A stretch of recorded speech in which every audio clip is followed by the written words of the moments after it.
Olá pessoal, tudo bem com vocês? Então, dando sequência à nossa introdução à álgebra, a gente vai continuar falando sobre a linguagem comum e a transformação dessa linguagem comum em linguagem matemática.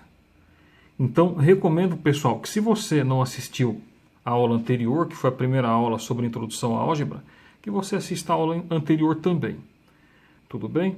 Mas você pode continuar aqui e depois retomar a aula anterior. Porque, como eu disse, nós vamos fazer uma sequência. E daí vocês podem aproveitar para assistir a playlist, para fazer um estudo bem abrangente sobre a álgebra, passo a passo, desde o começo. Então, continuando, pessoal. Lembremos que na aula anterior eu dei vários exemplos para vocês, né, de linguagem comum, aonde eu converti em linguagem matemática. Dei vários exemplos para vocês e agora eu vou dar mais outros variados exemplos. Não vai terminar, não vai acabar por aqui. Tudo bem, pessoal? Então vamos lá. Se eu perguntasse para vocês isso aqui, ó, como que eu represento, por exemplo, o quadrado de um número? Como que vocês representariam isso, pessoal, na linguagem matemática? Né? Reparem aqui no seguinte, ó, que as próprias palavras aqui dessa linguagem comum, né, o quadrado de um número. Isso aqui, pessoal, eu posso adotar aqui, nesse caso, uma abordagem geométrica para me compreender isso aqui, que eu vou mostrar para vocês agora. Então notem, pessoal, que eu tenho aqui na minha mão a representação de uma figura geométrica que é um quadrado, certo? Ali na nossa proposição, na nossa proposta, né, de interpretação, eu passei para vocês ali então, certo? O quadrado de um número. E eu falei para vocês que dá para a gente interpretar isso aqui de forma geométrica, porque de fato, né, aqui está falando o quadrado de um número. Será que eu posso ver isso de forma geométrica mesmo? Vamos ver então aqui o seguinte, ó. Vamos supor que eu tenho aqui, pessoal, como eu mostrei para vocês na aula passada, né, que a representação de um número é x. Ora, eu posso interpretar esse um número aqui também, pessoal, de uma forma geométrica, se eu quiser. Se eu pensar que o meu x, ó, eu posso olhar ele como um segmento, né? Vamos supor que isso aqui seja um segmento de reta. Se eu estou falando agora do quadrado de um número, então é o seguinte. Então, se eu pegar dois segmentos desse, tudo bem? E eu colocar um assim, perto do outro, né, do lado do outro, só que de forma perpendicular, como aqui no caso do quadrado aqui, ó. Eu tenho dois segmentos aqui, ó, perpendiculares. Se eu fizer a multiplicação aqui, o que que vai acontecer, né? Esse lado vezes esse lado. Ora, eu vou ter nada mais, nada menos, pessoal, que um x ao quadrado. Um x elevado a 2. Então, deixa eu mostrar para vocês aqui isso aí no papel. Só um instante. Reparem que o quadrado de um número, eu posso escrever assim, então. Ó. Eu posso fazer isso aqui, ó, x que multiplica x. Eu sei lá da potenciação, que não tem nada, que se não tem nada escrito aqui em cima, ó, no expoente, eu posso considerar que esse x aqui está sendo elevado a 1 e esse aqui está sendo elevado a 1 também. Tudo bem? E aí eu posso resolver isso aqui aplicando a propriedade da potenciação o seguinte, ó. Eu conservo aqui a letra, a parte literal que é o x, e eu somo os expoentes, 1 mais 1. Isso aqui vai ser x elevado aqui em 1 mais 1, que é 2.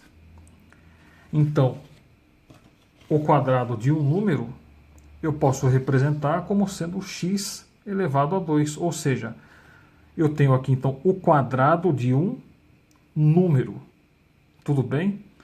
E eu posso interpretar isso aqui de uma forma geométrica. Então, o quadrado de um número eu vou representar como x ao quadrado. De fato, o quadrado de um número. Tudo bem, pessoal? Então, nós podemos notar então que se eu tenho x ao quadrado, isso eu mostrei para vocês que é a mesma coisa que x vezes x, que vai ser x ao quadrado, ou seja, x vezes x. Em resumo, se eu multiplicar esse lado por esse lado aqui, por exemplo, eu vou ter aqui um x vezes um outro x. Quando eu faço essa multiplicação, pessoal, eu obtenho o quê? A área do quadrado, certo? É por isso que, aqui no caso, eu estou falando de uma área, né, de uma superfície. Tudo bem? Então vamos lá agora para outro exemplo. Se eu perguntasse para vocês agora como que eu represento o cubo de um número, o que vocês me responderiam, pessoal? Reparem que para isso aqui eu posso dar uma interpretação geométrica também. Reparem que assim como lá no outro exemplo, o quadrado, né, que é uma figura plana, como essa aqui. Agora eu estou citando aqui o seguinte, ó, o cubo de um número, certo? Como que eu faço a representação em termos de linguagem matemática para isso aqui e como que eu interpreto isso aqui geometricamente? Bom, eu vou mostrar para vocês agora. Se o quadrado eu representei como x elevado a 2, então o cubo eu posso representar dessa forma aqui, ó, x elevado a 3. Porque x elevado a 3, pessoal, ele não vai ser igual a isso, ó, x vezes x vezes x, não é isso? E eu sei que quando eu não tenho nada escrito aqui no expoente, ele vale 1 aqui, 1 aqui, 1 aqui. E daí, se eu somar os expoentes, eu vou obter o que? Exatamente o x elevado a 3. E por que eu posso ver isso aqui como um cubo? Vejamos aqui agora, pessoal, esse sólido aqui que eu vou mostrar para vocês. Reparem que eu tenho aqui, pessoal, nas minhas mãos, um cubo, que é um sólido geométrico. E reparem que, diferentemente, né, do quadrado, que é uma figura plana, né, que ela tem apenas duas dimensões, tudo bem? Como eu havia mostrado para vocês ali, que a área do quadrado você obtém multiplicando um lado por outro lado. Aqui, diferentemente, você tem um cubo que tem 3 dimensões. Por que 3 dimensões? Porque eu tenho aqui, por exemplo, né, eu tenho um comprimento, uma largura e uma altura, certo? Então, comprimento, largura e altura. Então, são 3 dimensões. No caso do quadrado, ele é uma figura de 2 dimensões. Por quê? Porque eu tenho o comprimento e a largura. Tudo bem? Então, o quadrado é uma figura de 2 dimensões, tem comprimento e largura. No caso do cubo, é uma figura de 3 dimensões. E daí que vem a lógica do x elevado a 3, que eu mostrei para vocês aqui, ó. Comprimento, isso é a mesma coisa que você entender da seguinte forma: é um comprimento, uma largura e uma altura. Ou seja, na verdade, aqui você está fazendo o seguinte: você está multiplicando o comprimento, você está multiplicando aqui o comprimento, a largura e a altura. X vezes x vezes x. Por isso que nesse caso eu tenho um x ao cubo. E de fato isso aqui é um cubo. Tudo bem? Então a representação do cubo de um número é nada mais nada menos que x elevado a 3.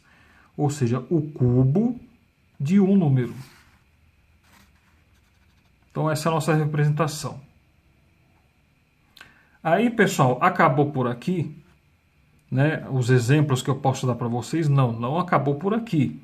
Tem muito mais exemplos ainda, onde eu vou pegar a linguagem comum e vou traduzir de uma linguagem matemática. E isso eu vou mostrar para vocês na próxima aula. Um grande abraço para vocês e até mais.